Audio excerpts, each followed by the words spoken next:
அதுக்கு முன்னாடி இங்க ஒரு பெரிய ஒரு வழிபாடு நடந்திருக்குங்க. இந்த மரத்துல வந்து அப்படியே ஒரு தொட்டில் மாதிரி கட்டி இந்த ஒரு வழிபாடு கோயிலுங்க ஒண்ணு நடந்திருக்கு. குழந்தை இது என்ன மாதிரி இல்லாதவங்களுக்குங்கய்யா, பரிகாரங்க ஐயா? இங்க குழந்தை இல்லாதவங்களுக்கு என்ன சொல்லுவோம், தொட்டில் கட்ட சொல்ல மாட்டோம், ஊஞ்சல் கட்ட சொல்லுவோம். அப்படிக்கு ஒரு 12 வயசு குழந்தை இல்லை, 10 வருஷம் குழந்தை இல்லை, அவங்களுக்கெல்லாம் சொல்லுவோம். எல்லாருமே குழந்தை கிடைக்காத, நம்ம முன்னோர் குழந்தையா பிறக்கட்டும், நம்ம குலதெய்வம் குழந்தையா பிறக்கட்டும், நம்ம அப்பா குழந்தையா பிறக்கட்டும், நம்ம தாத்தா குழந்தையா பிறக்கட்டும், அம்மாச்சி குழந்தையா பிறக்கட்டும், அப்படி ஒரு குழந்தைய வந்து சாமி கொடுக்கலாம் அப்படின்னு நம்ம வேண்டுவோம். அதே மாதிரி அவங்க ஊஞ்சலை கட்டிட்டு போவாங்க. ஊஞ்சலுக்கு நடுவுல வளையல் கட்டியிருக்காங்க. நிறைய விஷயங்கள் இதுல மாலைகள் நீங்கய்யா கட்டியிருக்காங்க. அம்பாளுக்கு ஒரு விஷயம் பண்றீங்கய்யா, எந்த கோயில் இல்லாம இந்த நம்ம மதுராள்கிட்ட ஒரு விஷயம் பண்றோம். அம்பாளுக்கு வந்து பாத்தீங்கன்னா வருஷத்துல 4 தடவை வளையல் அலங்காரம் பண்ணுவோம், வளைகாப்பு பண்ணுவோம்.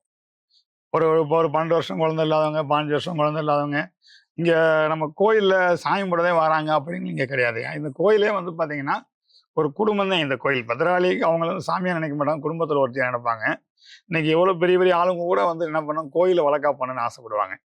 இன்னைக்கு வளைகாப்பு விசேஷம் அடுத்த தலைமுறையை உருவாக்குறது. வளைகாப்பு வந்து சாதாரண விஷயம் இல்லை, அடுத்த தலைமுறை உருவாக்குறது, அடுத்த தலைமுறைக்கு ஆசீர்வாதம் பண்ணணும் அப்படின்னு வந்து பார்த்தீங்கன்னா, இன்னைக்கு எல்லா பெண்கள் வளைகாப்பு பண்ணுறது வளையல் போட்டு விட்றாங்க, அவங்க பொண்ணுங்களை தொட்டு ஆசீர்வாதம் பண்ணுறாங்கன்னா, அந்த பெண்களுக்கு வந்து அங்கே இருக்கிறது பெண்கள் ஃபுல்லாகவே பெண்களாக இருக்க மாட்டாங்களாம், சப்தகன்னியாக இருப்பாங்களாம். ஒரு 7 பேர் போகிறங்க 8 பேர் போகிறாங்கன்னா சப்தகன்னியாக இருப்பாங்க. அவங்க போடும்போது அந்த பிள்ளைக்கு வந்து அனைத்தும் கொடுக்குமா அம்பாள் ரூபத்தில். அதே மாதிரி இங்கே வந்து பார்த்தீங்கன்னாங்க வருஷத்தில் 5 தடவை வளையல் அலங்காரம் பண்ணுவோம், வளைகாப்பு பண்ணுவோம். இங்கே கோயிலில் வளைகாப்பு நடந்துக்கிட்டே இருக்கும். வருஷத்துல எப்படி ஒரு 30-40 வளைகாப்பு நடந்துகிட்டு இருக்கும். இந்த வளையல் அலங்காரமே வந்து பார்த்தீங்கன்னா அம்பாள் வந்து வளைகாப்பு வளைய சாத்திட்டு இங்கே வளைகாப்பு நடத்தும் இங்கே நடத்துவாங்க.